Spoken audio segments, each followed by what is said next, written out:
This right here is the all-new iPhone 16 Pro. I probably won't talk as much in this video, but let's get to unboxing.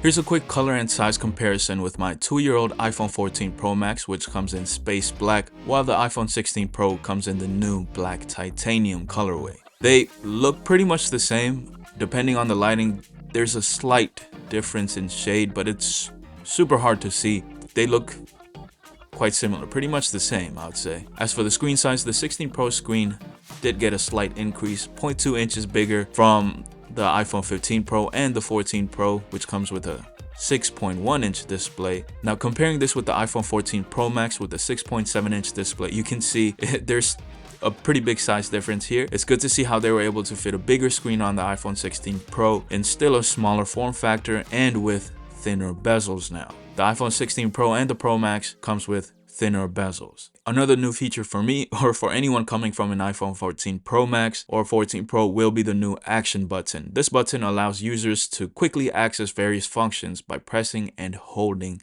the button. So now I can quickly turn on the flash or set it to whatever options that I can set it to. One thing I noticed with the new iPhones is how you can control the flash light's strobe width. It's quite impressive how you can do this. Yeah, I thought that was pretty cool. Here's a feature that will be new to everyone upgrading to the iPhone 16 Pros, and it's going to be the new camera control button. This allows you to quickly open up camera app. I used to always like how in Android phones I could just double tap on the power button and it quickly pops up the camera. Now I don't even have to double tap. I can just press on this button once and the camera pops right up. I can take photos with it, record videos, adjust the camera settings, switch to different color profiles and all of that. It just makes taking pictures and videos a more tactile and convenient experience now. It's good to see Apple adding some more innovative features on their new iPhones. The camera system also got an upgrade. All of the cameras are the same besides the ultra wide camera. It's now a 48 megapixel camera compared to the 12 megapixel camera on the 14 Pro and the 15 Pro.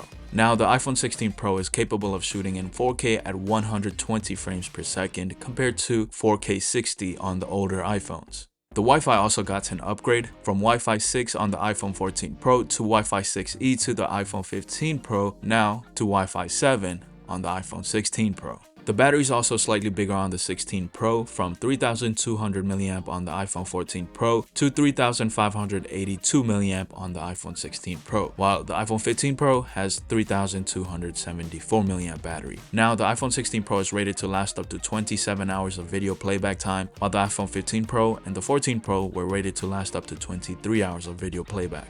Everything else seems to be kind of the same, slightly bigger screen, but the PPI is the same, 460 PPI on all three of these iPhone generations that I've been talking about. Yeah, one thing I do have to now get used to is using a Type-C lightning, well, not lightning now, it's a Type-C cable now. So yeah, that's something I will have to adjust to now. But yeah, that's pretty much it for this video. Hope you enjoyed it. If you did, like, comment, and subscribe, and I will talk to you next time. Peace.